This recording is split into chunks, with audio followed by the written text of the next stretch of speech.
Welcome to Karen Speaking Beautiful. Help me to grow this content by subscribing my channel. Here is story of the day. The wind howled through the neighborhood, rattling windows and whipping icy flakes into swirling, chaotic patterns. The storm had come in fast, dumping nearly 2 feet of snow overnight, turning driveways into impassable barricades. Most of the town was still asleep, bundled under warm blankets, oblivious to the battle against nature unfolding outside. But not me. I was already out in the cold, gripping the handles of my snowplow, my breath a thick fog in the freezing air. The rhythmic roar of the engine cut through the silence as I cleared the final stretch of my neighbor's driveway. The satisfaction was immediate, the kind that came from hard work and knowing I had helped someone out. The Smiths, an elderly couple next door, couldn't handle this kind of snowfall, and neither could the young parents a few houses down, still juggling newborn chaos. So I took it upon myself to help. It wasn't much, just an hour of my time, but it made all the difference. I was halfway through the next house when I felt it. That prickling sensation of being watched. I cut the engine and turned around, and sure enough, there she was. Karen.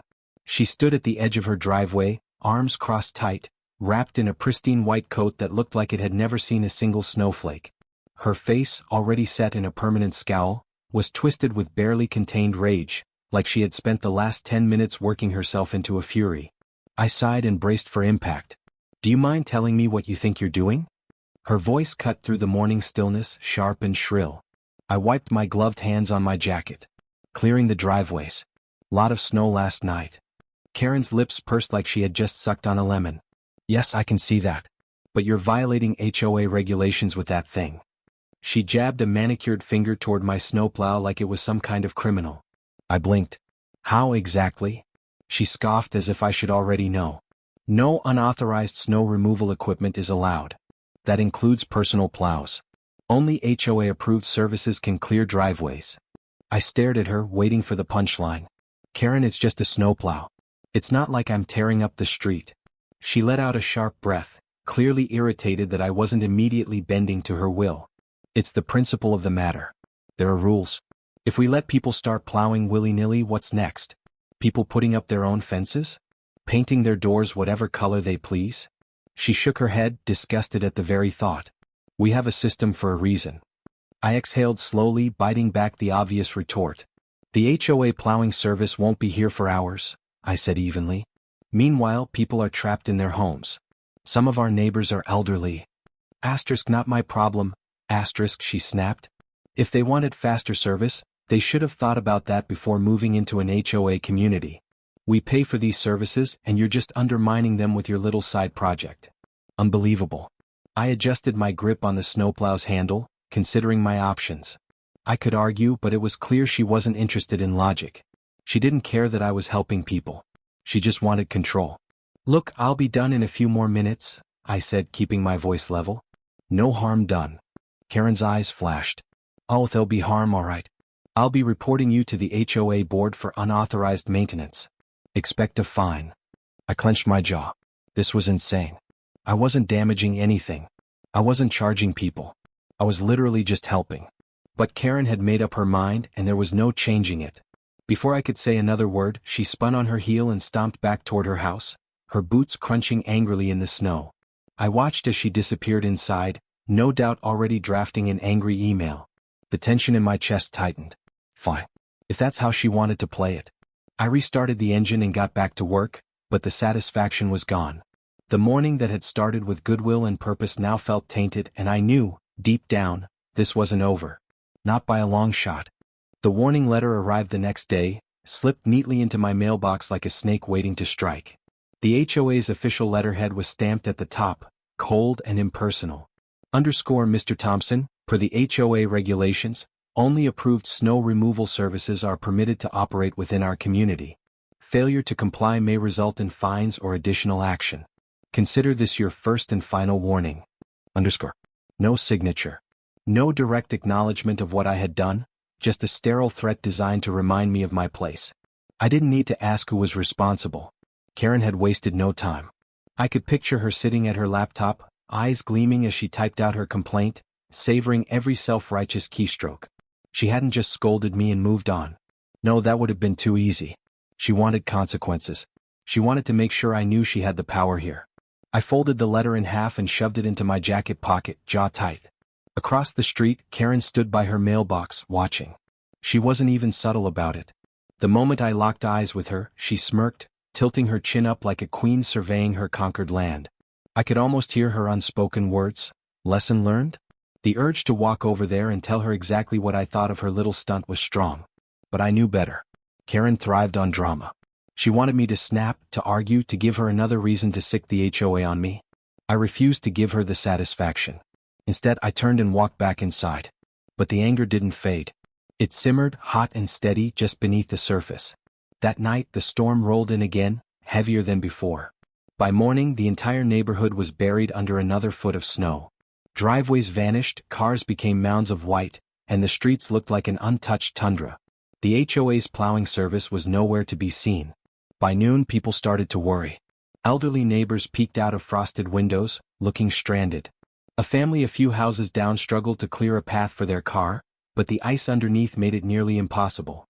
The roads were still impassable. I could have helped. I wanted to help. But I knew what would happen. I imagined Karen, arms crossed, phone in hand, documenting every movement, ready to pounce at the first sign of my snowplow touching pavement. And then, just as expected, she appeared.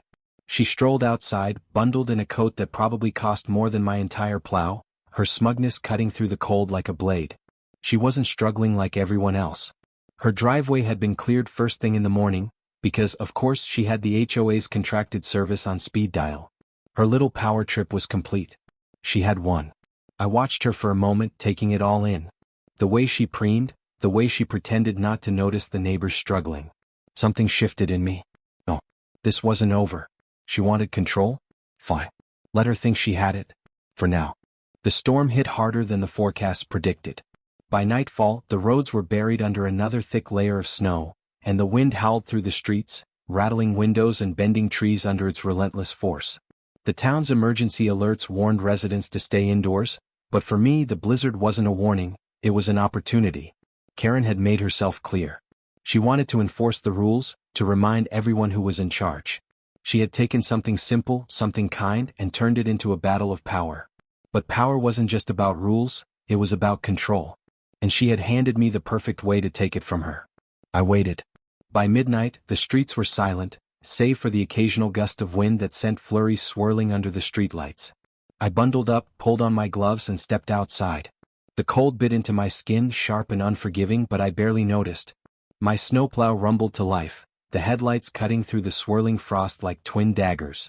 I started slow, methodical, clearing paths for the neighbors, just like before. Only this time, I wasn't working my way through the whole street. No, I had a very specific destination in mind. Karen's driveway. By the time I reached it, her house was dark. She was inside, warm and comfortable, probably dreaming about whatever petty power play she had lined up next. She had no idea what was coming. I maneuvered the plow, carefully pushing snow toward her driveway. Not just clearing it, stacking it. Shovelful by shovelful, I built a wall, packing the snow tight, pressing it down until it was solid, dense, immovable. The wind helped, piling drifts higher and higher. By the time I was done, Karen's driveway wasn't just blocked, it was entombed. 6 feet. A 6-foot wall of packed ice and snow, stretching from one end of her property to the other. I backed up, surveying my work. Perfect. Every other driveway in the neighborhood? Clear. Roads? Accessible. But Karen? She was going nowhere. I turned off the plow, letting the quiet settle in around me. Snowflakes drifted down, soft and slow now, covering the world in a fresh layer of white. The job was done. Tomorrow she would wake up to her kingdom, her precious rules, completely useless against the mountain of ice standing between her and the outside world. I let out a breath, watching it curl into the frozen air. Now all that was left to do was wait. The morning arrived with a sharp, brittle cold, the kind that seeped into your bones and refused to leave. The sky had cleared, revealing a perfect blue expanse stretching over a world buried in white. Birds hopped cautiously across snowbanks, their tiny feet leaving delicate imprints on the untouched powder. It was peaceful. Serene. At least until the screaming started. Karen's voice shattered the calm like a sledgehammer through glass. I stood at my window sipping my coffee, watching the show unfold. She had just discovered the towering wall of snow sealing her in like a fortress of her own making. Her arms flailed, her phone clutched tightly in one manicured hand as she paced in the knee-deep powder of her front yard, already dialing. I didn't have to hear the conversation to know how it was going. First, she called the HOA, demanding immediate action. But even they couldn't argue with physics. There was no quick fix to a 6-foot wall of densely packed snow and ice. They promised to send the contracted plow service. Eventually. Then she tried the city's snow removal service, but they were already stretched thin dealing with the aftermath of the storm. It would be hours, maybe even a full day before they could spare a crew. Panic set in. She turned toward the neighbors, desperation creeping into her perfectly rehearsed expression of outrage.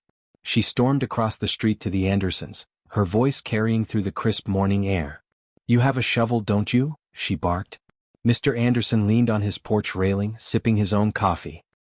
He raised an eyebrow, glanced at the mountain of snow imprisoning her, then took an exaggerated sip.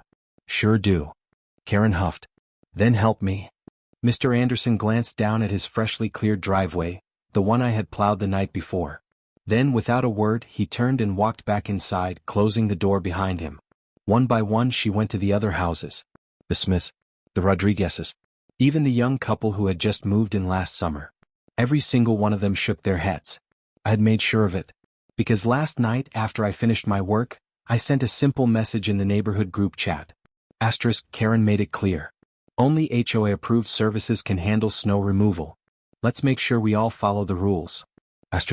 She wanted control? She wanted to enforce the rules? Fine. Let her live by them. Her frustration boiled over. She stomped back to her snowed-in driveway, glaring at the impassable wall like she could will it to move through sheer rage alone. Her hands clenched into fists, her breath coming in sharp, furious puffs of condensation. Then something shifted. She turned, slowly, stiffly, until her eyes locked on me. I raised my coffee cup in a silent toast. Her face turned red.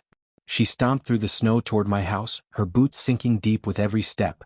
I let her get to my porch before I opened the door, leaning casually against the frame. "You." Her voice was pure venom. "Me," I agreed. She pointed a shaking finger toward the wall of snow. "Fix it." I took a sip of coffee, savoring the warmth before answering. "I'd love to help. But you made the rules very clear. Only HOA-approved services are allowed to remove snow. I wouldn't want to undermine them." Her nostrils flared. "This is illegal. This is harassment." I tilted my head. "Illegal? Karen, it's snow." She opened her mouth, then closed it. She knew she couldn't prove anything. I had done nothing wrong, technically. I had just plowed snow. Where it ended up, well, that wasn't my problem. Her hands trembled at her sides. "Do you have any idea who you're messing with?" I smiled. "Do you?" For the first time since I met her, Karen hesitated. I let the silence stretch, let the cold sink into the space between us. Then, without another word, I stepped back inside and shut the door. By evening, a city crew finally arrived with industrial equipment to clear her driveway. It took them hours to break through the packed ice, and even longer to haul the excess snow away. Karen didn't look at me again. And from that day forward, she never complained about my snowplow.